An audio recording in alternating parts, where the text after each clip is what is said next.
지난주 우리는 야곱과 에서의 그러한 출생과 함께 야곱이 에서를 속임으로 장자권을 취하는 그러한 말씀을 저희가 보았습니다. 오늘은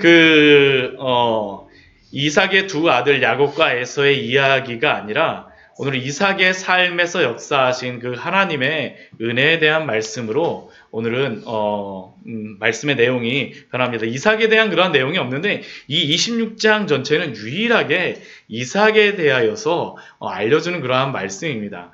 때때로 우리가 신앙생활을 하다 보면 부모님이 참 좋은 신앙을 가졌음에도 불구하고 자녀들이 그 신앙을 제대로 잘 갖지 못하는 경우를 우리가 보기도 합니다. 때로는 굉장히 성경에 대한 지식이 많음에도 불구하고 하나님을 믿지 못하여서 정말로 믿고 싶다라고 하시는 그러한 분이 있음에도 불구하고 믿지 못하는 분들도 계세요. 성경에 지식이 많음에도 불구하고. 왜 이러한 일들이 발생할까요?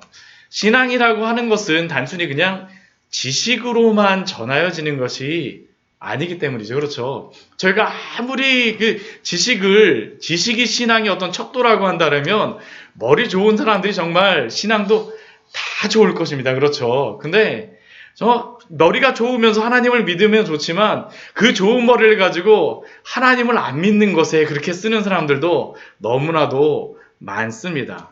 우리의 자녀들도 그렇죠. 정말로 부모님이 좋은 신앙이 있음에도 불구하고 그 신앙이 잘 전수가 안 되는 경우도 많습니다. 왜 이러한 일들이 발생할까요? 이 하나님을 알아간다는 것이 단순히 그냥 지식으로만 전수가 될 수 없고 하나님을 안다는 것이 지식으로만 그냥 경험될 수가 없기 때문입니다. 오늘 말씀을 보게 되면 창세기 26장 말씀을 보게 되면 이삭에 대하여서 하나님께서 말씀하시면서 또한 이러한 내용들을 우리에게 또한 알려주시는 그러한 귀한 은혜의 말씀이 있습니다. 먼저 오늘 말씀을 보면 1절 말씀을 보면 아브라함 때의 첫 흉년이 들었었는데 그 땅에 또 흉년이 들었다라고 말씀하고 있습니다. 아브라함 때의 흉년이 들었는데 또 흉년이 들었어요. 이번에 또 흉년이 든 사람은 누구입니까? 이삭 때죠. 이삭 때. 아버지 아브라함 때에 흉년이 들었었는데 이삭 때에도 그렇게 흉년이 들었습니다. 지금 앞에 있는 그러한 사진은요. 이게 그 네게부 지역 그리고 또 그랄 지역 그쪽의 그러한 사진입니다. 지금 보니까 저기 멀리 버스가 지나가는데 굉장히 먼지가 막 많죠. 이게 이스라엘 같은 경우에는 건기가 되게 되면 굉장히 건조한 지역입니다. 근데 지금이 겨울에 가게 되면 이곳이 어떠냐면 이런 느낌입니다. 굉장히 풍요롭고 정말로 굉장히 기름진 땅입니다. 여기 겨울에 가게 되면요. 굉장히 기름진 땅이고요. 굉장히 곡창지대고 우리나라 같은 경우에는 평야 이렇게 넓은 평야에 요즘에는 도시들이 우뚝우뚝 쓰고 막 도로가 다녀갖고 농사 지을 땅이 점점 없어지는데 이스라엘은 도시가 대부분 다 어디에 있냐면 산꼭대기 위에 있습니다. 산꼭대기 위에. 그리고 여기가 이 그랄이나 이쪽이 어디냐면 블레셋 그 평야 지역인데요. 굉장히 땅이 기름지고 굉장히 좋습니다. 정말 땅이 좋습니다. 지금 오늘날 같은 경우에는 더 좋은 게 뭐냐 하면 예전 같은 경우에는 비가 여기가 그렇게 많이 내리는 지역이 아닌데 지금은 갈릴리서부터 이렇게 파이프를 가져와 갖고요. 물을 갖다 막 대니까 이게 굉장히 곡창지대입니다. 정말 농사가 잘 되는 그러한 지역입니다. 근데 아브라함 때는 파이프 갈릴리에서 가져다 여기 될 수가 있었을까요? 할 수가 없습니다. 이때에는 한 번 흉년이 들게 되면 몇 해씩 흉년이 드는 게 다반사였습니다. 그걸 알 수 있는 때가 언제입니까? 우리가 애굽에 요셉이 갔을 때 총리가 된 것이 무엇이었습니까? 7년 동안 흉년이 든 것 때문에 요셉이 총리가 된 것이 아닙니까? 이 아브라함 때에 첫 흉년이 들었다라고 하고 이삭 때에 또 흉년이 들었다라는 것은 이게 큰 흉년이 들었다라는 겁니다. 그러니까 이러한 거는 요셉 때와 같이 한번 흉년이 들고 나서 또 계속 흉년이 이어질 수 있는 그러한 때라는 것이죠.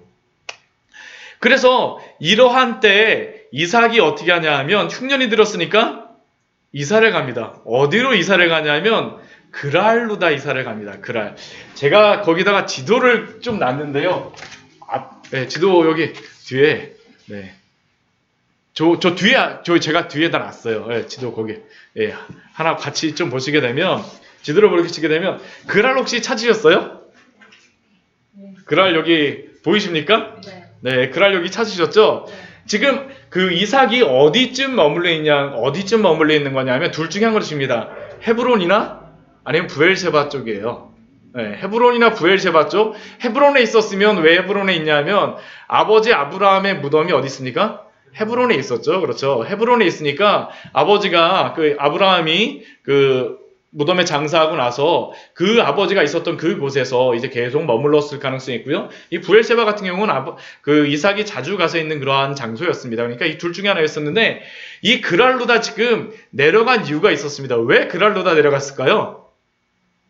네, 흉년이 드니까.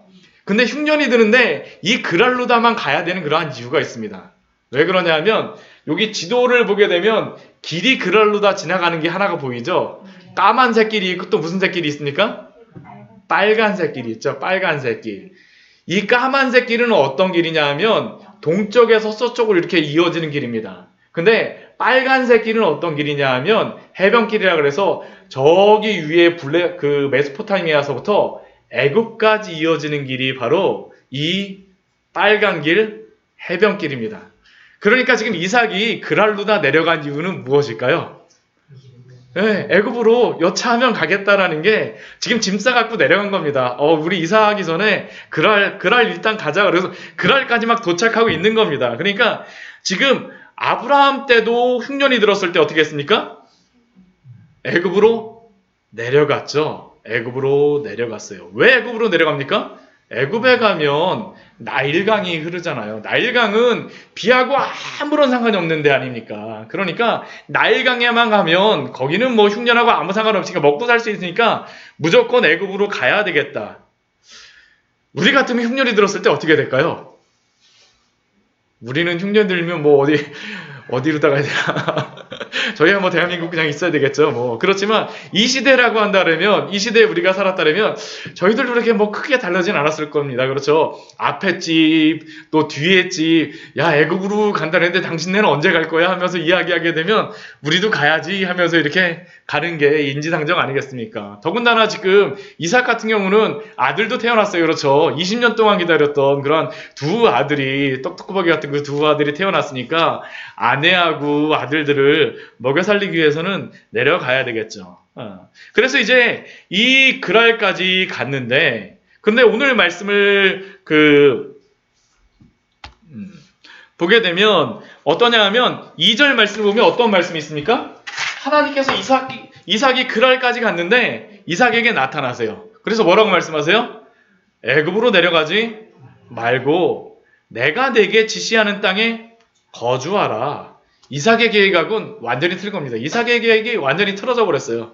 나는 원래 애굽 가고 싶었었는데 하나님이 지금 애굽에 내려가지 말고 내가 네게 머물 땅에 있으라는 겁니다. 이 지금 내가 지시하는 땅에 머문다라는 것은 이삭이 생각하거나 아니면 주변 사람들이 생각하기에 어땠을까요? 좀 어리석은 생각이었을 것입니다. 다른 사람들 다 내려가는데 당신은 왜 안 내려가? 하나님이 이렇게 말씀하셨어.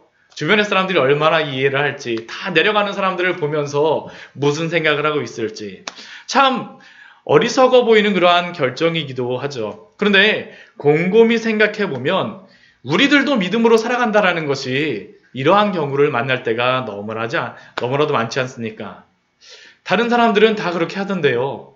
다른 사람들은 다 그렇게 하지 않던데요. 그렇게 하면 손해봐요. 다른 사람들 다 그렇게 하는데 그렇게까지 깐깐하게 하실 필요가 있으신가요? 사실 이러한 말을 들을 때면 저도 그렇고 여기 계신 우리 성도님들도 그렇고 내가 정말로 그렇게 하는 게 옳은 걸까라는 그런 생각이 들 때가 너무나도 많죠. 우리의 가장 가까운 사람들, 나를 이해해 주리라고 생각했던 그러한 분들에게 이러한 말을 들으면 정말 내가 잘하고 있는 것인가 라는 생각이 들 때가 정말 있습니다. 제가 여기 광교회 개척할 때도 정말 저를 좋아해 주셨던 목사님들이 광교회 개척하면 목사님 힘들어요 라는 그러한 이야기들을 해주셨었거든요. 그러면서 저희 마음속에 그래도 하나님 주신 것 같은데 막 여러 생각들이 많이 들었었어요. 지금 이삭이 그런 마음이었었죠. 그런데 우리가 이삭에게 명령하셨던 이 말씀을 잘 생각해 보면 이 말씀은 이삭에게만 주신 말씀이 아닙니다. 누구에게도 주셨었죠? 아브라함에게도 주셨던 말씀이 바로 이 말씀이죠. 우리 창세기 12장 우리 1절 말씀 같이 한번 보도록 할까요? 오늘 창세기 12장 말씀과 오늘 말씀은 너무나도 비슷합니다. 아브라함의 일생이 이삭의 삶에서 그대로 펼쳐지고 있습니다. 우리 창세기 우리 12장 1절 말씀 우리 같이 한번 읽어보도록 하겠습니다. 여호와께서 아브라함에게 이르시되 너는 너의 고향과 친척과 아버지의 집을 떠나 내가 내게 보여줄 땅으로 가라. 아브라함에게는 내가 너에게 명령한 내가 너에게 보여줄 땅으로 가라라고 명령하셨지만 지금 이삭에게는 반대죠. 내가 지시할 땅에서 멈춰서라라는 게 바로 이삭에게 주는 명령입니다. 그러나 똑같은 말이죠. 가거나 멈추거나 사실은 어떤 겁니까? 하나님이 말씀하신 대로 순종하라는 겁니다. 왜 하나님께서 이러한 명령을 주셨을까요? 그것은 이삭에게 하나님을 체험적으로 아는 그러한 신앙을 주시기 위하여서입니다. 아브라함이 경험하였던 그 하나님을 이삭도 동일하게 경험하게 하시기 위하여서 이제 더 말씀을 보면 알겠지만 아브라함에게 주셨던 그 언약의 말씀을 이삭에게 동일하게 주시고요. 아브라함이 실수했던 동일한 실수를 이삭도 동일하게 합니다. 하나님이 이렇게 되리라는 것을 알고 계셨음에도 불구하고 그런데 이삭은 아브라함이 갔던 그 길로 그대로 가고 하나님은 그렇게 할 것을 알고 계셨음에도 불구하고 동일하게 명령하세요. 동일하게 명령하세요. 왜 이렇게 하나님께서 하시는 것이겠습니까? 아브라함이 경험했던 것을 동일하게 경험하고 하나님을 알게 하시기 위하여서죠.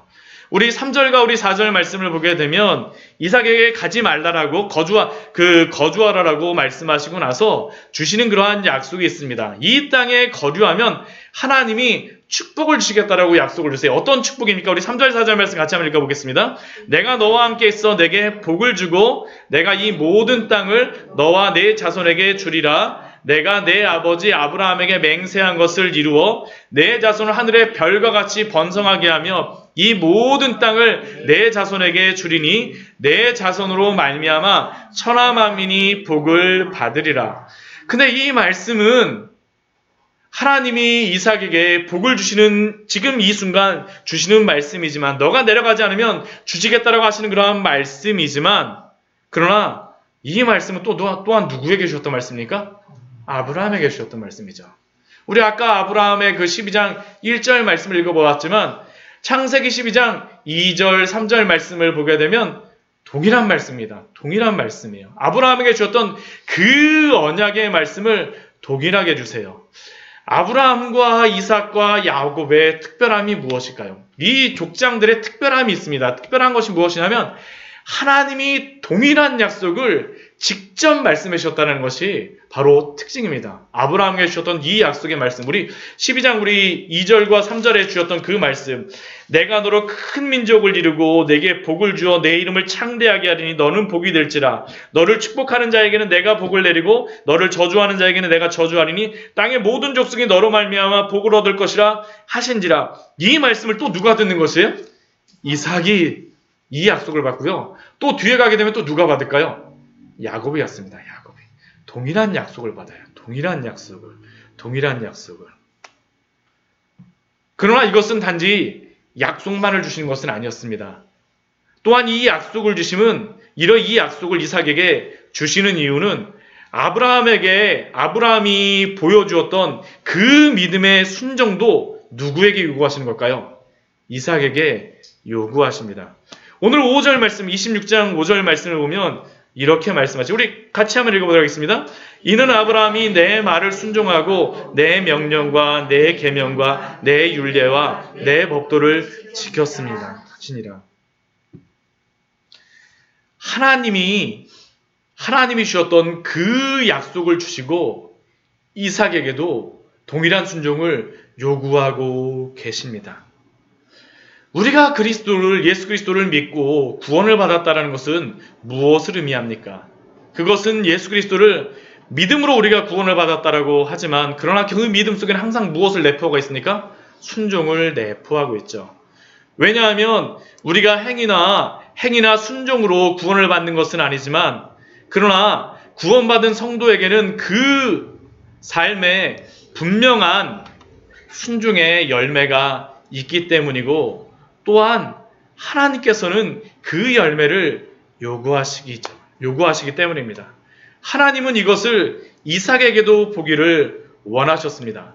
믿음 좋은 아버지 아브라함의 아들 이삭이 아니라 하나님은 이삭에게 아브라함이 걸었던 그 믿음의 길 또한 순종의 길을 걷길 원하셨습니다. 그런데 이것은 단순히 지식을 알려주는 것으로 그것을 듣는 것만으로는 생기지 않죠. 하나님이 어떠한 분이신지 하나님을 직접 경험해야 합니다. 하나님을 체험적으로 체험적인 믿음으로 아는 것이 반드시 필요합니다. 그리고 이러한 이삭의 체험적인 믿음을 위하여서 하나님께서 어떻게 하신 것입니까? 이삭에게 아브라함이 갔던 그 길을 동일하게 가기를 원하시고요. 동일하게 명령하시는 것이죠. 그래서 하나님 편에서 이삭에게 하시는 일들이 있습니다. 그것이 무엇입니까? 첫 번째는 이삭에게 흉년을 허락하신 것이고요. 또 두 번째는 그러한 흉년 속에서 애굽으로 내려가지 말라라고 명령하시고 또한 세 번째는 아브라함에게 주셨던 그 약속을 주신 것입니다. 우리가 여기서 생각해 보아야 될 것은 이삭의 믿음을 성장시키기 위해서 하나님은 이 흉년과 같은 고난을 주셨다라는 사실입니다. 우리는 하나님께 항상 평탄한 길을 원하고 기도하고 또한 우리 자녀들에게도 평탄한 길을 주실 것을 원하죠. 그러나 왜 그러한 고난과 환난, 이삭에게 주어지는 것 같은 흉년과 같은 일들을 허락하시겠습니까? 그것은 다른 것이 아니라 하나님을 경외하며 사는 방법을 알려주기 위하여서 우리에게 고난 가운데에서도 역사하시는 그 하나님을 보여주시기 위해서입니다. 그리고 이것을 알려주기 위해서 아브라함에게 주셨던 것과 동일한 흉년을 오늘 1절 말씀과 같이 그 땅에 또 흉년이 들었더니 아브라함에게 흉년이 들었던 것 같이 이삭에게 또 흉년이 들었더니 이게 바로 그것을 주시는 이유죠. 그런데 놀라운 은혜가 이 뒤에 보면 나오죠. 이삭은 이렇게 그 아래 거주하게 되어지는데 아브라함이 했던 동일한 실수를 이삭도 또 범합니다. 이삭이 범하는 그러한 실수가 무엇입니까? 자신의 아내를 또 누이라고 속여요. 또 속입니다. 하나님의 명령을 따라 애굽에 안 내려갔을지 모르겠지만 아브라함이 애굽에 내려가고 한 일이 무엇이었습니까? 여보, 당신은 이제 내 누이야. 이삭도 지금 뭐라고 하는 겁니까? 여보, 당신은 이제 내 누이야. 그러고 사람들에게도 무엇이라고 얘기합니까? 아내에 대해서 물을 때 내 누이라 하였으니. 아브라함이 흉년을 당하여서 애굽에 가서 또한 이 그랄에서도 아비멜렉 앞에서 동일하게 한 번 했었죠. 두 번씩이나 아브라함 하지 않았습니까? 그런데 이삭은 이것을 동일하게 하고 있는 겁니다. 이삭이 이것을 몰랐을까요? 전 분명히 알았다고 생각합니다. 분명히 알았다고 생각을 합니다. 왜 그러냐 하면 이 창세기의 말씀이 여기에 기록되어 있다는 것은 창세기의 말씀을 누가 기록했다라고 생각을 하냐면 모세가 기록했다고 생각합니다. 모세가 그냥 썼을까요? 아닙니다. 계속 전해져서 내려오는 겁니다. 아버지에게, 그 아버지에게, 그 아버지에게. 그렇게 가다 보면 이삭에게 야곱은 들었을 것이고 이삭은 누구에게 들었을까요? 아브라함에게 들었던 것이죠. 아브라함에게. 아브라함이 아니라 그러면 누가 얘기해 줬을까요? 사라가 얘기했을 것입니다. 아유, 네 아버지가 예전에 하면서 그저 딱 그거 생각나지 않습니까? 예, 이거죠 바로. 이삭이 분명히 들었던 것이에요. 분명히 들었던 것이에요. 두 번씩이나 너희 아버지가 아니면 내가 두 번씩이나 이렇게 했으니까 너는 절대 그러지 말아라. 이삭도 또 그랬겠죠. 나는 절대 크면 그러지 말아야지. 그런데 흉년이 들고 그랄에 가니까 어떻게 되는 겁니까? 그 결심이 무너지는 거예요. 우리 인간의 한계죠. 우리 인간의 한계입니다. 누가 누구에게 뭐라고 말할 필요가 없는 것 같습니다. 우리가 막상 그 자리에 가게 되면 우리가 그렇게 원망하고 불평했던 그 사람들의 똑같은 위치에서 똑같은 말을 하는 우리의 모습들을 발견할 때가 너무나도 많지 않습니까? 그렇지 않, 저만 그런가요? 우리의 연약함이 바로 그거 아닙니까? 우리의 연약함이. 그런데 이러한 이삭의 부족한 가운데 하나님의 은혜가 있죠. 8절 말씀입니다. 이삭이 거기 오래 거주하였더니 이삭이 그 안에 리브가를 껴안은 것을 블레셋 왕 아비멜렉이 창으로 내다 본지라. 아비멜렉이 스토커도 아니고 왜 내다 보았을까요? 이렇게. 네. 그런데 이것을 보았을 때 아비멜렉이 이삭을 부르죠. 불러서 무엇이라고 이야기합니까? 우리 9절 말씀 보게 되면 이르되 그가 분명히 내 아내건을 어찌 내 누이라 하였느냐. 어찌 내 누이라 하였느냐. 이삭은 사람들을 두려워하고 일부러 스스로 잊어버렸을지 모르겠지만 누가 기억한 것입니까? 아비멜렉이 기억한 겁니다. 이 아비멜렉도 동일한 아비멜렉이라고 우리 생각하기가 사실은 어렵습니다. 왜냐하면 이 아비멜렉이라고 하는 이 이름이 그 멜레크가 이게 왕이라는 이름이고 아비가 그 아버지, 나의 아버지는 왕입니다. 이게 근데 이것을 무엇으로 생각하냐면 이 그랄 지역에 거하는 이 왕의 명칭 파라오와 같이 왕의 명칭을 아비멜렉이라고 생각을 하는 겁니다. 그러니까 아버지일 수도 있고요, 할아버지일 수도 있고 그 사람일 수도 있습니다. 그러나 이 아비멜렉은 어떻게 한 겁니까? 그것을 기억하였던 것이에요. 우리 10절 말씀 보면 그것을 분명히 알 수 있죠. 이삭이 거기에 대해서 당신들이 나를 죽게 할까 두려워했다는데 아비멜렉이 무엇이라고 얘기합니까? 내가 어찌 우리에게 이렇게 행하였느냐? 백성 중 하나가 내 아내와 동침할 뻔하였도다. 내가 죄를 우리에게 입혔으리라. 아브라함의 그러한 아들 이삭은 아버지의 그러한 것을 제대로 기억하지 못하였었지만 누가 대신 기억한 거예요? 아비멜렉 집안에서는 분명하게 기억한 거죠. 하나님이 은혜를 주신 것입니다. 하나님이 은혜 주신 것이에요. 야, 아브라함이라고 하는 그러한 사람이 있는데 예전에 우리 한번 속였던 경험이 있어. 그 사람 또 오게 되면 조심해. 저는 혹시 그럴 수도 있다는 그런 생각도 충분히 들더라고요. 아비멜렉이 기억하고 있었던 것이죠. 그래서 이삭으로 하여금 하나님이 지켜주세요. 이삭은 그 그랄 사람들 아비멜렉을 두려워했었는데 오히려 아비멜렉은 누구를 두려워하는 겁니까? 이삭을 두려워하고 하나님을 두려워하는 마음을 주셨습니다. 하나님이 그 마음에 아비멜렉의 마음에 두려움을 주신 것이죠. 이것뿐이 아닙니다. 아비멜렉은 그것을 기억하면서 11절 말씀을 보면 어떻게 합니까? 모든 백성을 다 모읍니다. 다 집합입니다. 집합. 집합하고 나서 뭐라고 이야기합니까? 이 사람이나 그의 아내를 범하는 자는 죽이리라. 가차없다라고 이야기하죠. 이삭을 죽이는 게 아니라 누구를 죽이겠다라고 하는 겁니까? 자신들의 백성. 만약 이렇게 하면 너희들 큰일 나. 나한테 국물도 없어. 지금 그러고 있는 거 아니겠습니까? 정말 놀랍지 않습니까? 이것을 통하여 이삭이 깨닫게 된 것이 무엇이겠습니까? 다른 것이 아니죠. 아브라함이 깨달았던 것과 동일한 것입니다. 하나님이 바로보다 아비멜렉보다 더 크다는 사실을 아브라함이 깨달았던 것처럼 그의 주변의 사람들이 무서워서 아비멜렉이 무서워서 어떻게 할지 몰랐던 이삭에게 하나님은 이 일을 통하여서 아비멜렉보다 그리고 자신의 아버지가 이야기했던 그 바로보다도 누가 더 크다는 것을 알게 된 겁니까? 하나님이 더 크시다는 것을 이삭에게 분명히 알려주신 것이죠. 즉 이삭은 이 일을 통하여서 하나님이 어떠한 분이신지를 알게 되었습니다. 이러한 하나님에 대한 지식이 그냥 지식으로 전해질 수가 있을까요? 아닙니다.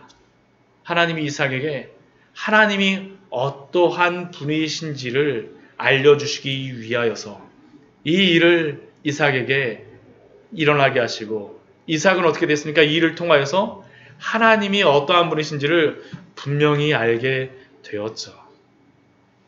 그리고 나서 이것으로서만 이삭에게는 끝이 아닙니다. 그 뒤에 보게 되면 어떠한 일이 벌어집니까? 12절 말씀 보면 이삭이 그 땅에서 농사하여서 그의 몇 배의 그 축복을 얻습니까?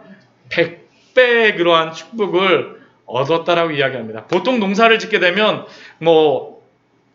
한 30배 정도 걷는 게 풍년이 들었다라고 이야기하고 정말 대풍이 들게 되면 만 50배, 한 80배 정도면 최고의 그러한 풍년이라고 이야기합니다. 100배는 뭡니까? 인간이 도저히 할 수 없는 그러한 것이라는 거죠. 그의 100배나 얻었고 여호와께서 복을 주심으로 이 이삭은 창대하고 왕성하여서 마침내 거부가 되었고 그 정도가 아니죠. 양과 소도 어떻게 됩니까? 때를 이루고 종이 심이 많고 너무나도 부자가 되니까 어느 정도예요? 블레셋 사람이 다 이삭을 시기할 정도입니다. 시기할 정도입니다. 여기서 이삭이 100배나 얻었다라고 이야기하는데 이 100배라는 것은 정말 이 메아 쉐아림인데 정말 그 메아가 100이고요. 쉐아림이 배입니다. 배. 100배. 정말로 100배입니다. 근데 이 쉐아림의 또 다른 이 원어적인 또 이게 그 원의를 따라가게 되면 무슨 의미가 있냐면 문이라는 의미가 있습니다. 문이라는 의미. 그러니까 100배의 의미도 있지만 100개의 문이 열렸다라는 것이죠. 이것은 무엇이겠습니까? 이삭이 농사를 지을 뿐만 아니라 무엇을 하든지 간에 하나님 어떻게 해주는 것입니까? 다 축복해 주시는 것이에요. 축복해 주시는 것이에요. 하나님이 축복해 주시는 것이죠. 하나님이 축복해 주시는 것입니다. 즉 하나님께서 100배의 축복, 100개의 문을 열어주시는 겁니다. 그런데 이것은 단순히 이삭이 그냥 하나님께 졸라서 하나님께 기도해서 그냥 부자가 되었다라는 그런 의미가 아닙니다. 지금 이삭은 그 전에 무엇을 보았습니까? 무엇을 알게 되었습니까? 아비멜렉보다 하나님이 더욱더 크시다라는 것을 보았죠. 또 하나님께 들었던 그러한 축복의 말씀이 있습니다. 무슨 축복의 말씀입니까? 아브라함에게 주셨던 그 축복, 내가 너에게 복을 주겠다라는 그러한 약속을 들었습니다. 하나님이 굉장히 능력이 많으시고 복을 주시겠다라는 말씀을 들었어요. 근데 그 주변 사람들은 땅을 버리고 다 어디 갔어요? 다 애굽으로 갔어요. 땅 막 놀고 있어요. 근데 지금 다른 사람들이 생각하기에는 거기에다 농사 지으려고 막 씨를 뿌릴까요? 안 뿌립니다. 안 뿌려요. 근데 이삭은 지금 이렇게 100배를 얻을 수 있었던 이유가 무엇이겠습니까? 다른 사람들이 농사 짓지 않는 그 땅을 어떻게 하는 겁니까? 믿음으로 다 얻어가고 씨를 뿌리는 것입니다. 하나님이 어떠한 분이신 것을 알았기 때문에 지금 이삭은 그렇게 풍년을 얻기 위해서가 아니라 하나님을 믿고 뿌리는 것이에요. 100배 얻을지 몰라요, 사실은. 믿음으로 뿌리는 것이죠. 믿음으로 뿌리는 것입니다. 단순히 축복을 받기 위해서가 아니라 하나님을 참되게 알고 그 약속을 분명히 믿었기에 행할 수 있는 그러한 행동입니다. 이삭이 이렇게 흉년에 씨를 뿌릴 때 주변의 사람들의 말은 무엇일까요? 저 사람 왜 저래? 또 그러겠죠. 저 사람은 왜 저래? 저 사람 유목민이어서 농사를 잘 모르나 봐. 저러다 망할 수 있겠어. 크게 망하겠는데? 그러나 그는 하나님이 어떠한 분이신지 알았기에 이렇게 씨를 뿌릴 수가 있었습니다. 그런데 이렇게 그 이삭이 거부가 되어졌다고, 부자가 되어졌다라고 할 때 참 인상적인 한 단어를 하나님께서 성경에서 말씀해 주세요. 13절 말씀에서 그 거부가 되어졌다라고 할 때 무슨 거부가, 어떻게 거부가 되어졌다라고 말합니까? 마침내 거부가 되었다라고 말씀하시죠. 마침내 거부가 되었다. 이 마침내는 누구의 마침내일까요? 하나님의 마침내입니다. 하나님의 마침내. 이삭이 마침내 부자가 되었다는 의미는 하나님이 이삭에게 믿음을 주심으로 말미암아 그가 순종함으로 말미암아 마침내 부자가 되었다라는 의미입니다. 하나님이 사용하시는 마침내이죠. 이 동일한 마침내가 아브라함에게서도 사용되어집니다. 기억나시나요? 우리 창세기 우리 15장 5절 말씀 한번 볼까요?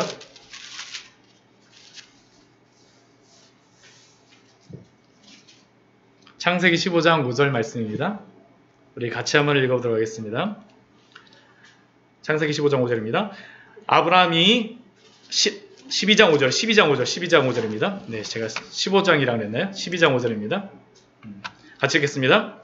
아브라함이 그의 아내 사레와 조카 롯과 하란에서 모은 모든 소유와 얻은 사람들을 이끌고 가나안 땅으로 가려고 떠나서 마침내 가나안 땅에 들어갔더라.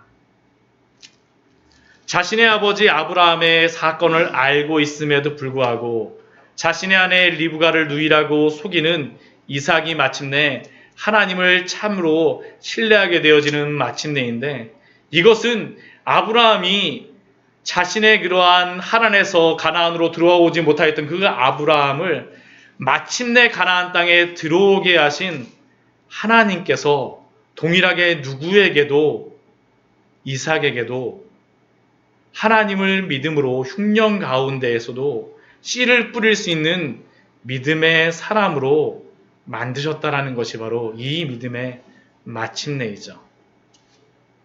그리고 이러한 아브라함과 이삭을 이끌어 가시고 인도하심으로 마침내 하나님의 그 길, 순종의 길을 가게 하신 그 하나님께서는 우리들을 인도하시어 어떻게 하시겠습니까? 마침내 믿음의 길을 가게 하시지 않겠습니까? 우리에게 이러한 고백이 있었으면 좋겠습니다. 하나님이 다 이루셨습니다. 마침내 당신이 이루셨군요. 저는 이게 굉장히 은혜되어지는 그러한 말씀 아닙니까? 우리가 하는 것이 아니라 하나님이 이끌어주는 그러한 은혜의 인도하심들. 아브라함을 인도하셨듯이, 이삭을 인도하셨듯이, 아브라함과 이삭과 야곱의 하나님은 또한 우리의 하나님인 줄 믿습니다. 아브라함을 마침내 가나안 땅에 들어가신 그 하나님은 이삭을 마침내 씨를 뿌리게 하셨고, 마침내 우리들도 하나님을 믿음으로 말미암아 믿음의 길을 걸어가게 하실 줄 믿습니다. 그 은혜 가운데서 날마다 용기 100배 하셔서 우리 힘차게 전진하시는 우리 귀한 성도님들 되시기를 축원합니다. 같이 기도하도록 하겠습니다.